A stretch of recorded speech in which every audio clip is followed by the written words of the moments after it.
வணக்கம் சோதர நண்பர்களே. 2025 மார்ச் மாத கிரக அமைப்புகளின்படி மேசராசிக்கான பலன்கள். இந்த மாத கிரக அமைப்புகள் என்பது குறிப்பிடத்தக்க வகையில் அமைஞ்சிருக்கு. அதாவது ஒரே ராசியில் 5 கிரகங்களுடைய கூட்டணிகள் அப்படிங்கிறது அமையும். அதாவது சூரியன், சுக்கிரன், புதன், சனி மற்றும் ராகு ஒரே இடத்துல சஞ்சாரம் செய்துட்டு வரும். அதாவது இது வந்து எக்ஸாக்டாக சொல்லணும்னா கும்பராசிக்கும் மீன ராசிக்கும் இடைப்பட்ட இடத்துல இந்த கிரக கூட்டணிகள் அப்படிங்கிறது ஏற்படும். தவிர இங்கே சுக்கிரனும் புதனும் வக்ர நிலையில் சஞ்சாரம் செய்வாங்க. தவிர சுக்கிரன் இங்கே உச்சம் பெற்ற நிலையில் இருக்காங்க.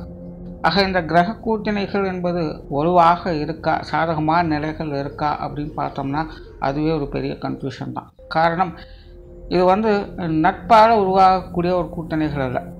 எதிரிக்கு எதிரி எனக்கு நண்பன் அப்படின்னு சொல்லக்கூடிய நிலைகளை உருவாகக்கூடிய ஒரு கிரக கூட்டணி. உதாரணத்துக்கு சூரியனுடைய நிலை எடுத்துட்டோம்னா சூரியன் சனிக்கும் ஆகாது, ராகுக்கும் ஆகாது. ஆனால் புதன் சுக்கிரனோட இணைஞ்சிருக்கிறதுனால இந்த சனியும் ராகுவால் சூரியனுக்கு அவ்வளவாக சாதகமில்லாத பாதகமான நிலைகளை கொடுக்கவும் முடியாது. அதாவது இங்கே இப்போது சனியும் ராகுவும் சூரியனுக்கு பாதகமான நிலைகளை செயல்பட முடியாது. ஆனால் இயற்கையாக அவங்களால சாதகமான நிலைகளை செயல்பட முடியாது. அப்போ இங்கே என்ன மாதிரியான சூழ்நிலைகள் இருக்கும் அப்படிங்கிறது கொஞ்சம் கஷ்டம் யூகிக்கிறது. இந்த மாதிரியான காலகட்டங்கள்லாம் அந்த கர்ம பலன்கள் அப்படிங்கிறது அதிகரிக்கும். கிரகங்களால் இங்கே நல்லது கெட்டது வர்றது ஒரு பக்கம் இருந்தாலும் கூட அவங்க அந்தந்த நன்மை தீமைகளால் தீண்டப்படாமல் இருக்காங்களா அப்படிங்கிறது தான் இங்கே முக்கியமாக பார்க்கணும். ஏன்னா இந்த மாதிரியான சூழ்நிலைகள் நல்லதோ கெட்டதோ அவங்கவுங்க ஜாதகப்படி வரவும் செய்யும், போகவும் செய்யும்.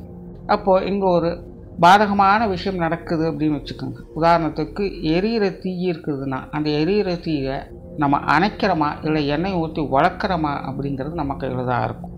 அதுவே ஒரு நல்ல விஷயமாக இருக்குதுன்னு வச்சுக்கோங்க. உதாரணத்துக்கு ஒரு நல்ல சாப்பாடு கிடைக்குது அப்படின்னு வச்சுக்கலாம். இப்போ அது ருசியான சாப்பாடுங்கிறதுனால வயிற்றளவுக்கு சாப்பிட்டு வயிற்றை நிரப்புறோமா இல்லை ருசியான சாப்பாடுங்கிறக்கா கழுத்து வரைக்கும் சாப்பிட்டு நோயை சம்பாதிக்கிறோமா அப்படிங்கிறது அவங்கவுங்க கையில் தான் இருக்குது. இது சும்மா உதாரணத்துக்காக சொல்கிறேன். ஆக இந்த மாதிரியாக கிரகங்கள் அமையக்கூடிய காலகட்டங்களில் அவங்கவுங்களுடைய கர்ம பலன் தான் இங்கே விஷயத்தை தீர்மானிக்கும். ஆக சிம்பிளாக சொல்கிறோன்னா இந்த மாதிரியான கிரக அமைப்புகளால் நல்லது நடக்காமல் அல்ல, நடக்கக்கூடிய அந்த நல்லதுகளை நாம் எப்படி சரியான முறையில் பயன்படுத்திக்க போகிறோம் அப்படிங்கிறதெல்லாம் விஷயங்களானது அமையும். சும்மா மேலோட்டமாக பார்த்துட்டு இது இப்படித்தான் இருக்கும் அப்படிங்கிறத தீர்மானிக்கிறதுல எந்த ஒரு பிரயோஜனமும் இருக்காது.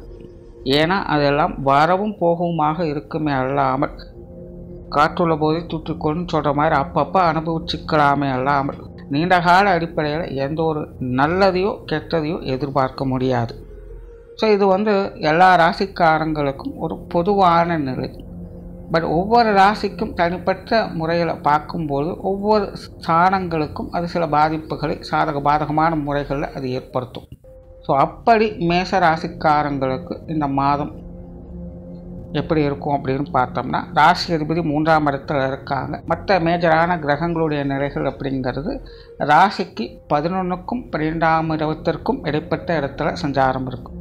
மேசராசிக்காரங்களுக்கு இந்த வாரம் அனைத்து விஷயங்களுமே ஒரு கலவையான நிலைகளில் தான் இருக்கும். நிறைய அலைச்சல்கள், செலவுகள், விரயங்கள் போன்ற விஷயங்கள் அதிகமாக இருக்கும். ஏதோ ஒரு வகையில் சுப விரயங்களோ அசுப விரயங்களோ வந்து கொண்டே தான் இருக்கும். காசு பண்ண விஷயங்களும் கொஞ்சம் கவனமாக இருங்க.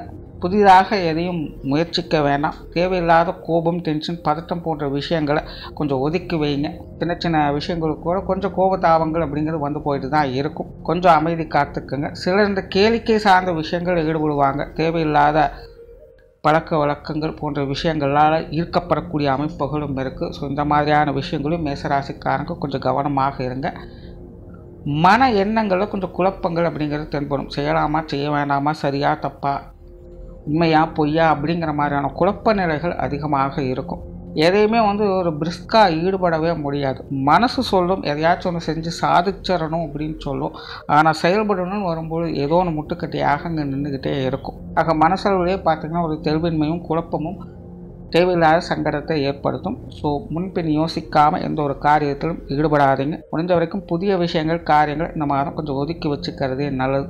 குடும்ப விஷயங்கள் காரியங்களை சமாளிச்சுக்கலாம். இது ஓரளவுக்கு உங்களுக்கு சப்போர்ட்ஃபுல்லாக இருக்கும். ஆனால் குடும்பத்தில் விரயங்கள் செலவுகள் அதிகமாக இருக்கும். குடும்ப தேவைகள் ஒரு பக்கம் பூர்த்தி ஆகிட்டு இருக்கும். அதே நேரம் வழக்கத்திற்கு அதிகமாக குடும்ப தேவைகளை பூர்த்தி செய்ய வேண்டிய சூழ்நிலைகள் அப்படிங்கிறது ஏற்படும். அதன் வகையில் ஏதோ ஒரு செலவுகள் விரயங்கள் அப்படிங்கிறது வந்து போயிட்டே தான் இருக்கும். குடும்ப உறவுகள் சார்ந்த விஷயங்களை சமாளிச்சுக்கலாம். ஆனால் குழந்தைகள் வகையில் கொஞ்சம் தேவையில்லாத விரயங்கள் செலவுகள் அப்படிங்கிறது அதிகமாக இருக்கும். வாழ்க்கை துணையின் வகையிலும் பேச்சுவார்த்தைகள் மற்றும் உடல்நலம் சார்ந்த விஷயங்களில் கொஞ்சம் கவனம் எடுத்துக்கங்க. ஏன்னா மேசராசியை பொறுத்த வரைக்கும் தனிப்பட்ட முறையில் அவங்க நல்லபடியாக இருந்தாலும் கூட குடும்ப உறவுகள் வகையில் கொஞ்சம் மருத்துவ விரயங்கள் தவிர்க்க முடியாதாக இருக்கும். ஏதோ ஒரு வகையில் தேவையில்லாத மருத்துவ செலவுகள் அப்படிங்கிறது அதிகரிக்கும். ஸோ இந்த மாதிரியான விஷயங்களில் கொஞ்சம் கவனமாக இருங்க.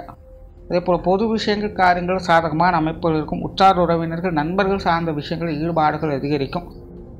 முடிஞ்ச அளவுக்கு அவங்களுடைய விஷயங்கள் காரியங்கள் ஈடுபாடுகள் காட்டுறது எந்த ஒரு பிரச்சனையும் இல்லை. ஆனால் எந்த ஒரு விஷயத்துலையும் உறுதி கொடுத்துடாதீங்க. தேவையில்லாத வாக்குகளை கொடுத்துடாதீங்க. அதே போல் தேவையில்லாத வாக்குவாதங்களில் ஈடுபடாதீங்க. ஏன்னா 5 கிரகங்களுடைய நிலைகள் ஒன்றுக்கொன்று முரண்பட்ட நிலைகள் செயல்படும் பொழுது ஒன்று ஆரம்பம் நல்லா இருக்கும், முடியும் போது தேவையில்லாத சங்கடத்தை எடுத்து விட்டுடும். இல்லை ஆரம்பம் ரொம்ப மோசமான நிலைகளுக்கு நம்ம மொத்தமாக விட்டுட்டு போயிடும். கடைசியில் பார்த்திங்கன்னா அது நல்ல விஷயத்தை ஏற்படுத்தி கொடுத்துரும்.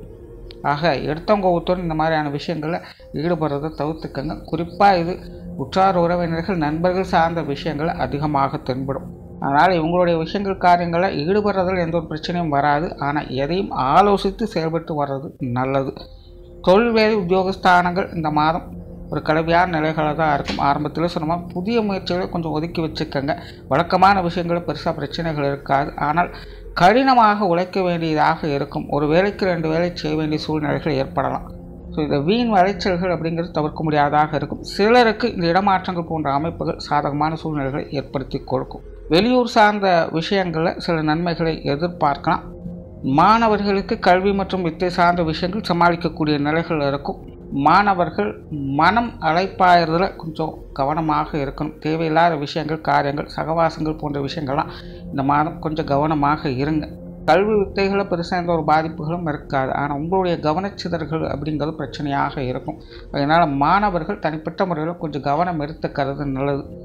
ஸோ ஓவராலாக மேசராசியை பொறுத்த வரைக்கும் இந்த மாதம் பார்த்திங்கன்னா கொஞ்சம் கவனமாக இருந்து தான் ஆகணும். அதாவது நல்ல விஷயங்கள் இல்லாமல் இல்லை, நல்ல விஷயங்கள் ஒரு பக்கம் நடந்துக்கிட்டு தான் இருக்கும். அப்படி நடக்கக்கூடிய விஷயங்கள் எந்த அளவுக்கு நீங்கள் பாதுகாத்துக்க போகிறீங்க அப்படிங்கிறது தான் இந்த மாதம் முக்கியமாக பார்க்க வேண்டியதாக இருக்குது. அதனால் முடிஞ்ச அளவுக்கு கொஞ்சம் தேவையில்லாத விரயங்கள் செலவுகள் அலைச்சல்கள் போன்ற விஷயங்களில் கவனம் எடுத்துக்கங்க. குறிப்பாக இந்த பொருளாதார ரீதியான விஷயங்களை தான் நிறைய மாற்றங்களை கொடுக்கும். இல்லைனா இந்த கேளிக்கை சார்ந்த விஷயங்களை அதிகமாக ஈடுபட வச்சு உங்களை தேவையில்லாத சங்கடங்களுக்கு உள்ளாக்கும்.